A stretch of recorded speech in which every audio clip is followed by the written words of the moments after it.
மக்களே, இன்னைக்கு எங்கள் லீவ் எப்படி போச்சு, என்னெல்லாம் பண்ணோம், அதெல்லாம் இந்த விளாக்ல பார்க்கலாம் வாங்க. ஸோ ஜிம்மா முடிச்சுட்டு இப்போ எங்கள் பையனும் ரெஸ்டாரண்ட்டை நோக்கி போயிட்டுருக்கு. ஸோ நம்ம வீடியோ பார்க்குற எல்லாருக்கும் ஒரு ஹை சொல்லிக்கிறேன். இந்த ப்ரோ எங்கள் எல்லாரும் மண்டையும் கழுவி சூப்பராக இருக்கும்னு பீலா விட்டு ஹைதராபாத் ரெஸ்டாரண்ட் கூப்பிட்டு வந்துட்டாரு. சரி, நாங்களும் உள்ளே போய் உட்காந்துட்டு மெனு இந்த பக்கம் 4 வாட்டி அந்த பக்கம் 4 வாட்டி திருப்பி என்ன ஆர்டர் பண்ணுறதுன்னு தெரியல. ஏன்னா எல்லாம் ஒரே மாதிரி தான் இருக்குது. சரி, வந்துட்டோம். மட்டன் பிரியாணியில் 2 சிக்கன் பிரியாணி ஆர்டர் பண்ணியிருந்தோம். அப்புறம் 3 பெரிய சட்டி ஏற்றுன்னு வந்து இறக்குனாங்க. ஐயோ, இவ்வளோ சாப்பாடா, எப்படி சாப்பிட்றதுன்னு நினச்சேன். அப்புறம் திறந்து பார்த்தா தான் தெரியுது ரவை தாங்க இருக்குது.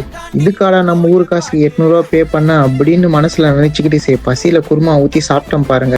சரியான காரம். அந்த ஊர் ஆளுங்களுக்கு தான் அந்த பிரியாணி செட் ஆகும். நம்மலாம் நம்ம ஊர் பிரியாணி தான் எவ்வளவு கொடுத்தாலும் உட்காந்தத்துல அசராம சாப்பிட்டு காலி பண்ணுவோம். அப்புறம் ஃபைனலா ஒரு பாதாம் கீரை வாங்கி 3 பேர் சாப்பிட முடியாம சாப்பிட்டு ஃபைனலா அந்த கடைக்கார சலாம் போட்டு கிளம்பிட்டான். அடுத்து எங்களுக்கு எந்த ஒரு பிளானும் இல்லை. ஸோ நான் ஸ்பாட்டு கூட்டு வந்தேன். Camera, gear shop, new camera, DJ mic, insta 360, holy land mic, light, இந்த மாதிரி A to Z எல்லாமே இருக்கு. என் ஃப்ரெண்டு வாங்க போறியா, நான் இல்லை வேடிக்கை பார்க்க வந்தேன். காண்டாயிட்டான்.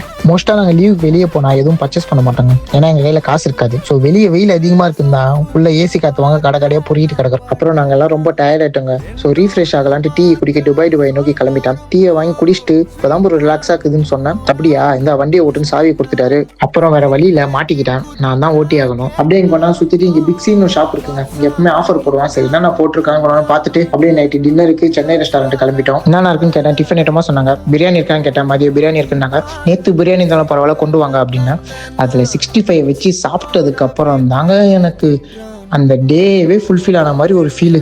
இப்போ நெக்ஸ்ட் நம்ம ஹேர் கட் பண்ண தான் போகிறோம். இப்போ நான் போகிற ஷாப் பார்த்தீங்கன்னா ஸ்ரீலங்காக்காரங்க, தமிழ் ஆளுங்க தான் இருப்பாங்க. இங்கே நம்ம எந்த ஸ்டைலில் சொல்கிறோமோ அந்த ஸ்டைலில் சும்மா செதுக்கி விடுவாங்க. இதே நான் எங்கள் ஏரியாவில் பங்காளி கிட்ட ஹேர் கட் பண்ணனாக்கா அவன் நம்மளை வச்சு தான் தொழிலே கற்றுப்பான். ஏன்னா நம்ம ஒன்று சொன்னால் அவனு வெட்டி அனுப்புவான். கேட்டால் சூப்பர் பையான்ட்டு அமுச்சு விட்ருவான். ஆக்சுவலாக இந்த முடி வளர்க்கனா ரொம்ப பிடிக்குங்க. ஸோ அதனால சைடில் மட்டும் லைட்டாக ஷார்ட் பண்ணிக்கிட்டேன். அப்புறம் ஃபைனல் லுக் தான் எப்படி இருக்குன்னு பார்த்துட்டு கமெண்ட் பண்ணுங்கள். நெக்ஸ்ட் வீடியோ சந்திக்கலாம். Bye bye.